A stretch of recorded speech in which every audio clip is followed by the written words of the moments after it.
تو ایک آخری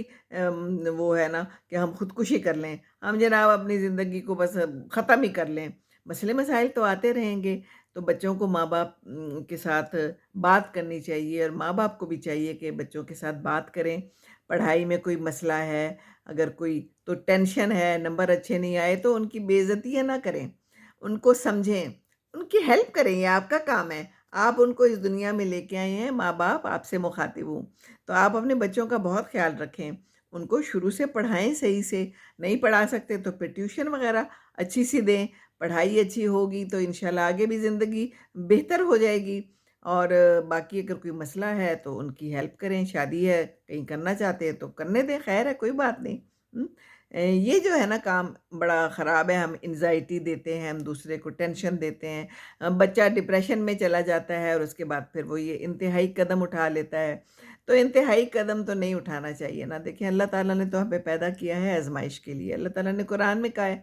میں نے انسان کو پیدا کیا ہے تاکہ میں دیکھوں کہ وہ کرتا کیا ہے۔ تو انسان انسان کے ساتھ کیا سلوک کرتا ہے، دس از ویری امپورٹنٹ۔ باقی تو جو کرتا ہے وہ کرتا ہے، انسان ہی تو انسان کو دھوکہ دے رہا ہے، حسد کر رہا ہے، جلن ہے، بغض ہے، برے حالات بن گئے ہیں، اور پھر دوسرے کو اتنا تنگ کرے، اتنا تنگ کرے کہ وہ خودکشی ہی کر لے۔ دس از ریئلی سیڈ سچویشن، اور یہ ہر جگہ ہوتی ہے، صرف پاکستان میں نہیں، دنیا میں ہر جگہ خودکشیاں ہوتی ہیں۔ اور ابھی میری بیٹی زینب نے بتایا تھا کہ اس کی ایک فرینڈ تھی تو وہاں پر آسٹریلیا میں اس کے میاں نے خودکشی کر لی، ڈاکٹر تھا وہ،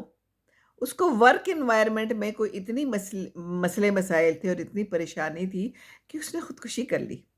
اور کہتی ہے کہ پتہ ہی نہیں چلا کہ وہ ڈپریشن میں ہے، ہم سمجھتے رہے کہ کوئی بات نہیں اپنا زندگی گزار رہا ہے، لیکن وہ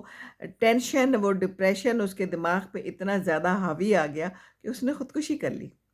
تو بڑی پریشان تھی زینب، کہتی ہے کہ وہ بیچاری میری فرینڈ کا بہت برا حال ہے۔ تو اپنے ارد گرد کے لوگوں کے ساتھ تعلق رکھیں، معلومات رکھیں،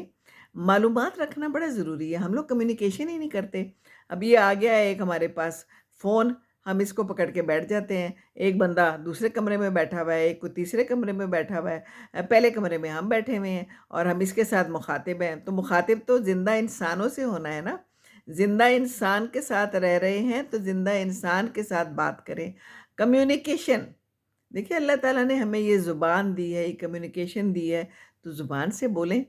کچھ لوگ بولتے ہی نہیں، بات ہی نہیں کرتے، تو یہ بھی ایک سکل ہے، اس سکل کو سیکھنا ضروری ہے، دوسرے کے ساتھ رابطہ ضروری ہے، یہ رابطے، یہ ضابطے بہت بہت ضروری ہیں۔ کیا خیال ہے؟